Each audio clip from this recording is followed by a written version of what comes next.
Olá, queridos, tudo bem? Eitel por aqui novamente. Vamos para outra parte, mais um vídeo falando sobre o batismo e do porquê nós devemos ser batizados. Nós paramos na aula anterior, no vídeo anterior, falando sobre os dois elementos básicos da fé que nos salva, identificação e apropriação. A identificação, nós entendemos que é o aspecto da fé que nos faz ver que Jesus assumiu a nossa posição de pecador. Então nós já aprendemos que, através da posição que Jesus assumiu em nosso lugar, nós alcançamos a salvação. É quando nós cremos naquilo que Jesus Cristo fez por nós lá na cruz do Calvário. E vamos agora falar sobre a apropriação. A apropriação é o aspecto da fé que torna meu aquilo que eu já vi realizado em Jesus. E o que Jesus realizou para nós, queridos? Morreu lá na cruz do Calvário por nossa causa. É quando entendemos que não somos salvos pelas obras, mas sim pela graça, mediante a fé que nos apropriamos disto.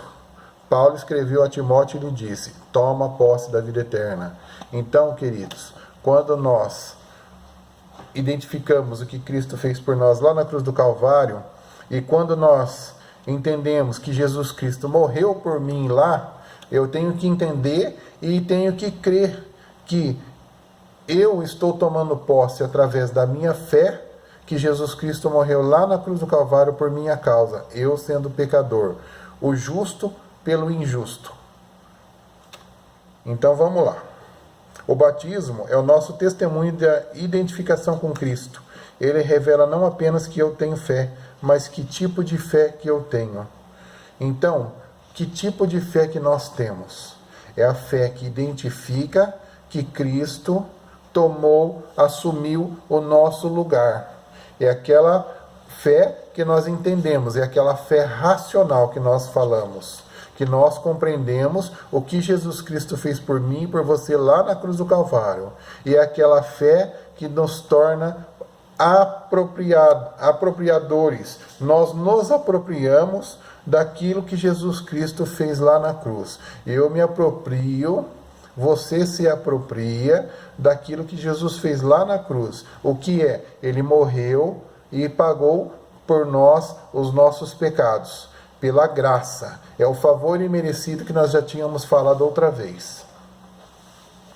Então, queridos, olha o que a Escritura diz.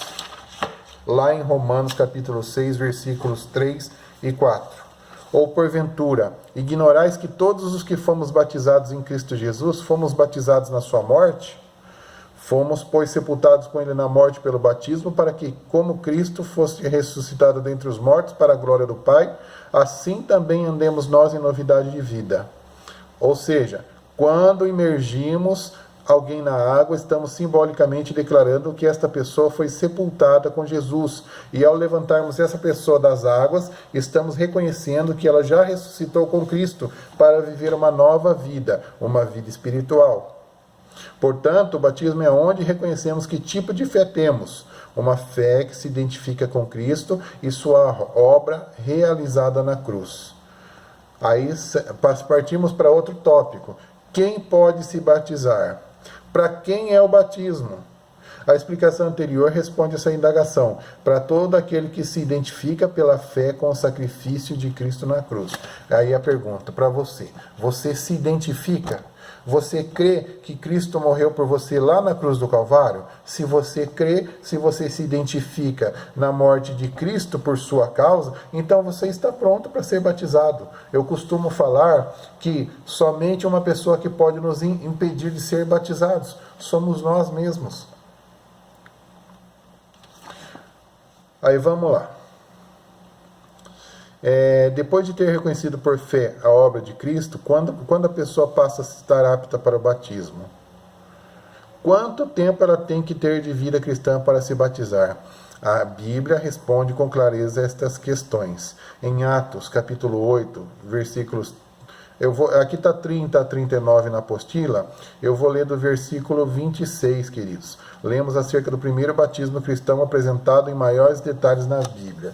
Vamos lá então, vamos pegar a Bíblia aqui. O anjo do Senhor falou a Filipe: levanta-te e vai para a banda do sul, a caminho que desce de Jerusalém para Gaza, que está deserto. Ele levantou-se e foi, e eis que um homem etíope, eunuco, mordomo mor de Candace, rainha dos etíopes, superintendente de todos os seus tesouros, voltava de Jerusalém, onde tinha ido adorar. Assentado no seu carro, ele lia o profeta Isaías. Disse o Espírito a Filipe: acerca-te dele e fica junto deste carro.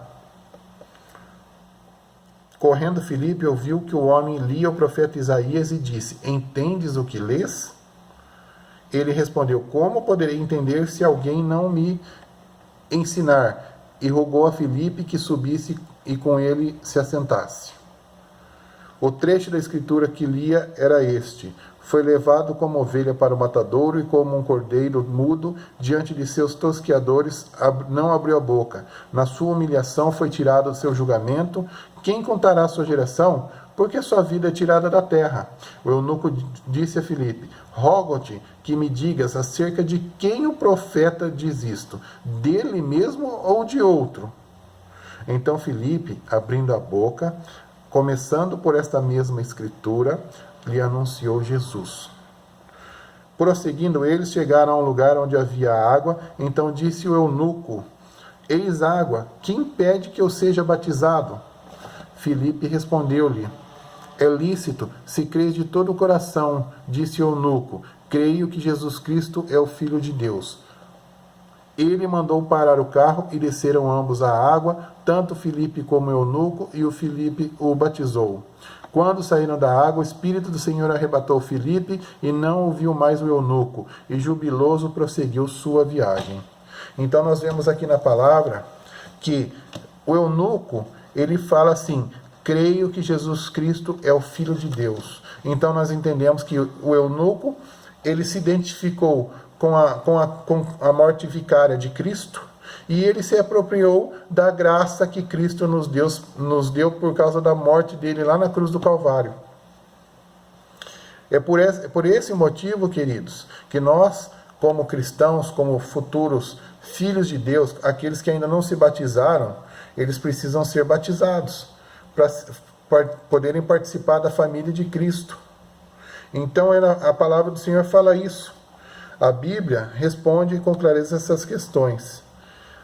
No texto em que nós lemos, temos um modelo para a forma de batismo, e ali vemos que já na evangelização o batismo era ensinado aos novos convertidos, o que nos faz saber que ninguém deve demorar a se batizar após ter feito sua decisão de servir a Jesus.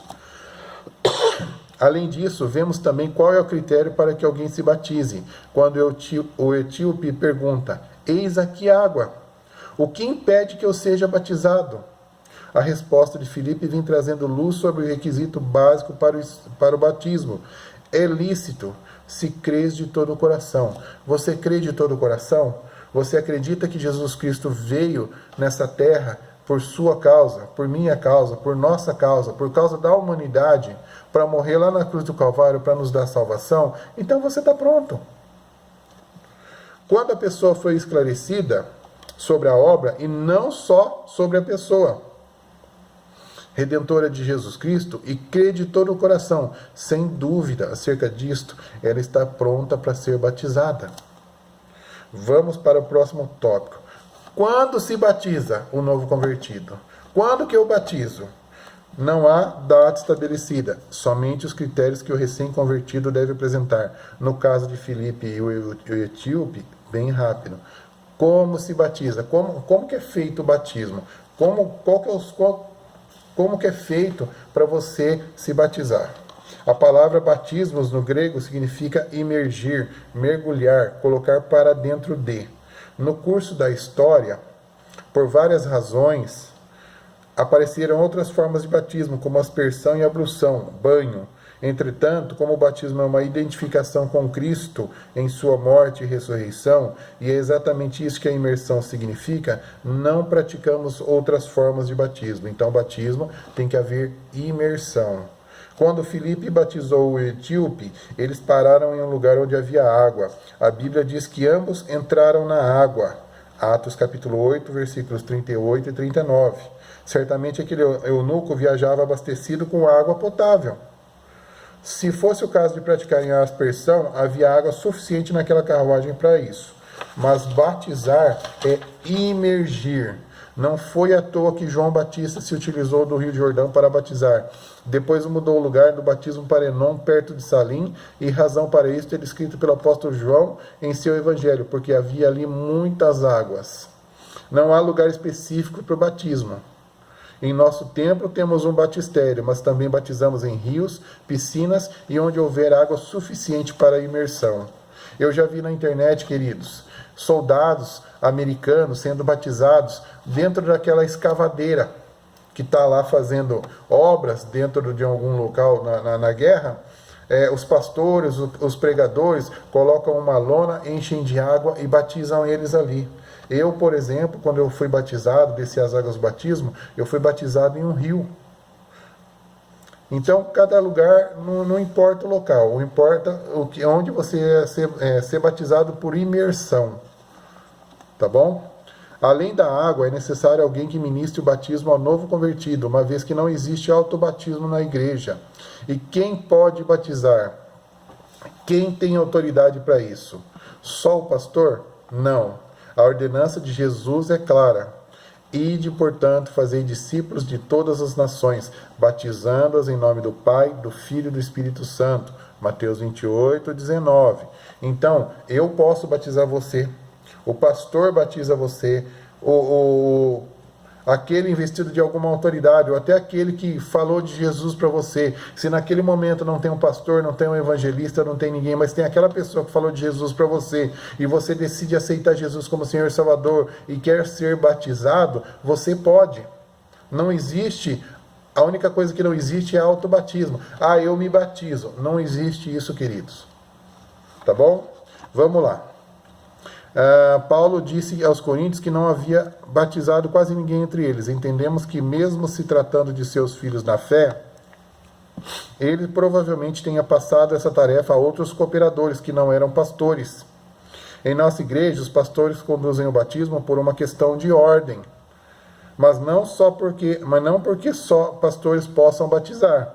Assim como os pastores pregam, isto não quer dizer que só eles possam pregar. Assim também é com o batismo. Num batismo eles podem chamar o líder da célula ou o discipulador da pessoa para batizar o novo convertido. Para muitas igrejas, as palavras Mateus 28, 19, em nome do Pai, do Filho e do Espírito Santo, são a fórmula a ser seguida no batismo. Vemos nisto um princípio espiritual mostrando a trindade envolvida no batismo. Quando Jesus citou o Pai, Filho e Espírito Santo no batismo, o fez dizendo que em nome deles se deveria praticar o batismo. Vamos falar sobre as observações sobre o batismo. Eu vou falar sobre isso aí e vamos parar depois disso aqui, vamos para um terceiro e último vídeo, mas vamos terminar aqui sobre as observações sobre o dia do batismo, tá bom? Como em nossa igreja temos o batistério, e para melhor orientação aos batizandos, elencaremos aqui algumas atitudes e necessidades que o mesmo deverá ter quando forem se batizar nas águas. Primeiro, ir com roupas próprias e levarem trocas de roupa para depois do batismo. Homens, mulheres, a gente normalmente coloca uma bata, uma túnica nas pessoas que vão se batizar, mas a túnica, quando ela molha, queridos, ela fica transparente. Sugerimos que tanto homens e principalmente mulheres coloquem roupas escuras para não causar a pessoa não se sentir envergonhada, porque às vezes, dependendo da roupa que coloca, a roupa fica transparente. E não é da vontade de Deus isso. Vá com uma roupa mais escura, que não produza transparência em contato com a água, para você ir lá e você leva uma troca de roupa. Leva toalha para se enxugar, claro, leva toalha para se enxugar. O batismo em nossa igreja é feito pela imersão da pessoa na piscina, e no momento da imersão, a pessoa deve facilitar a entrada total na água e prender a respiração para não se afogar. O pastor, normalmente, quando ele vai fazer o batismo nas pessoas, ele coloca a mão no nariz e tampa o nariz da pessoa e a boca da pessoa para a pessoa não afogar. Mas, queridos, não tenham medo. Isso é normal. O pastor não vai segurar você lá 1 minuto debaixo d'água. Ele só vai afundar e levantar você de novo. Não tem problema nenhum. Não precisam ter medo. Lembrando também que na piscina, antes de o pastor ou líder fazer o batismo, o batizando deve prestar atenção ao que ele está lhe falando naquele momento, pois isso implica em total mudança de vida. Você morre para a vida carnal e nasce para a vida espiritual. Isso é muito sério. Então, quando o pastor estiver lá na piscina batismal e você estiver junto com ele lá, ele vai perguntar um monte de coisa para você. Se você realmente quer aceitar Jesus como Senhor e Salvador, se você se decidiu, se você quer viver uma vida com Cristo, se você, diante daquela multidão, você se envergonha de Cristo, e várias coisas ele vai falar para você. É naquele momento que você tem que confessar, você está fazendo um ato público da sua fé. E é nesse momento que Deus está confirmando você como parte da família de Cristo. Você está cumprindo uma das ordenanças, tá bom? Então, lembrando também que na piscina, antes do pastor fazer o batismo, o batizando deve prestar atenção, estou só lendo de novo, ao que ele está lhe falando, porque naquele momento isso implica em total mudança de vida. Então, queridos, quando você desce as águas do batismo, afunda e volta, você é uma nova criatura, cumprindo o que está lá em 2 Coríntios, capítulo 5, versículo 17. As coisas velhas se passaram, eis que tudo se fez novo. Queridos, vou parar aqui. O próximo vídeo que nós vamos fazer vai ser sobre as ordenanças. Mais um vídeo para a gente poder esclarecer sobre o que é o batismo e por que nós devemos seguir a Cristo, nós devemos obedecer às ordenanças de Cristo. Espero que você esteja estudando essa apostila, espero que você esteja lendo, espero que você esteja buscando e que você esteja refletindo sobre sua vida, porque batismo é algo sério, é algo verdadeiro, é algo de ordem espiritual, vai mexer com a sua vida espiritual e com toda a sua vida. Então, continue lendo, continue estudando, continue orando, continue buscando ao Senhor Jesus, tá bom? Fiquem com Deus, Deus abençoe você, fique firme. Logo, logo estaremos juntos em mais um vídeo. Deus abençoe, paz seja contigo.